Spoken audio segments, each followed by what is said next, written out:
Geographic Harbor, Katmai National Park. This is the area where some of you may remember Timothy Treadwell found some grizzly bears and had a bad day. But we're going to be careful about that. You see what the area that we're coming into. We're still looking around, haven't seen our first bear yet, but I'm sure they're out there somewhere. Okay, so you think we're going to go through that, huh? Absolutely. Okay. With absolutely not one bit of heart failure. Here we are. We just went through a very narrow stretch. You can see how close gray pearl and seabird are to each other. We wanted to make sure they were right up, and figured if I didn't go aground, they wanted to go exactly the same water. Okay, here we are on the tender. We're heading in to see the bear. And as you can see, we are armed and dangerous. Berta, where are we? We're in Geographic Harbor going up to see a brown bear, also known as Kodiak brown bears. Even though we're not on Kodiak Island, they're the same.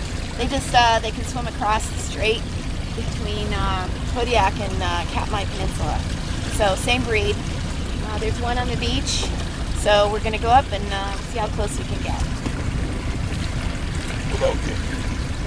There it is. Okay, so we have the bear in sight on the beach, and Ken and Bill were rowing because we're in very, very, very shallow water. Trying to get closer, thinking about going onto the beach. Let's see if I can get closer with... Oh, where is he? There he is. So the bear, the big brown bear up on the beach. And so the guys are rowing. I'm in the back videotaping. I get the easy job. Yeah, Ken, I got this one side. We'll let you know if we get a little closer.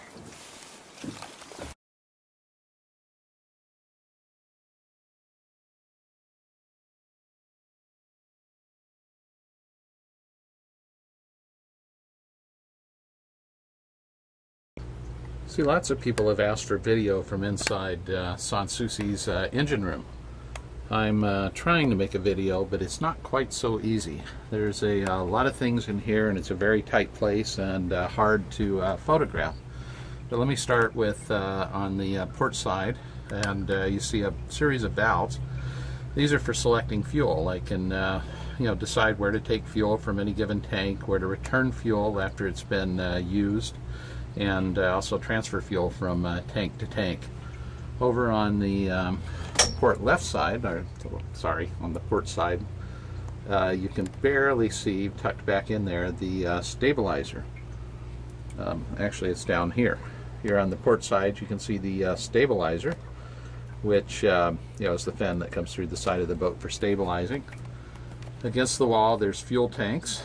These are the controls for the steering stations around the boat. Looking aft, we see the fire extinguisher, the fire suppression system, which reminds me that I forgot to show the exhaust fans, and you can also see a camera up there. Looking back, you see the dry exhaust. You can see our 25 kW generator and a lot of tools. Speaking of which, if you look around the floor here, you see toolbox after toolbox. We have to be pretty well prepared for anything here. In the back of the back starboard side of the engine room, you see a hydraulic tank for cooling the hydraulics. Tucked away behind them and probably invisible, back in the corner, there's hydraulic alternators for generating power, and this is for the central vac system. On the starboard side of the boat, in addition to the engine, you can see battery selectors for paralleling or not paralleling in the batteries. There's a oil transfer system so that I can change oil in the tanks without having to get my hands dirty, literally. Next to it, these are the flow meters for knowing what liquids are flowing around the boat. Mostly the seawater cooling for the hydraulic system or the seawater cooling for the air conditioning system. These boxes are the Simon system for monitoring. And you can see the sight gauge for the starboard side fuel tank, and that may be it.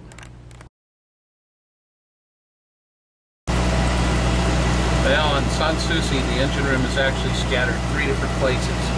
Here we're in the Lazarette, and the first thing one sees in the Lazarette is this big scuba tank looking thing, which is a sand filter for the water makers.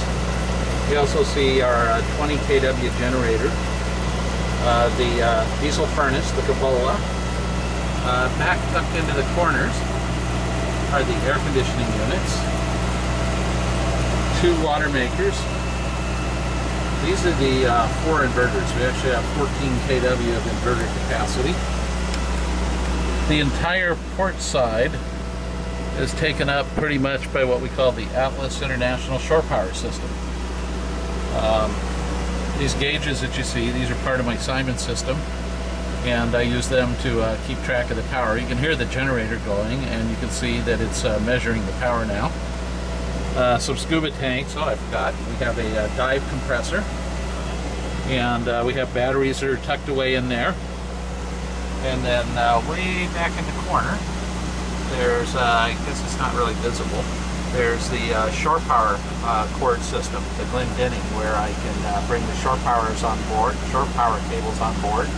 And there's also a huge transformer for bypassing my international power system if it's down for some reason. I want to bring shore power directly into the boat. And that's about it.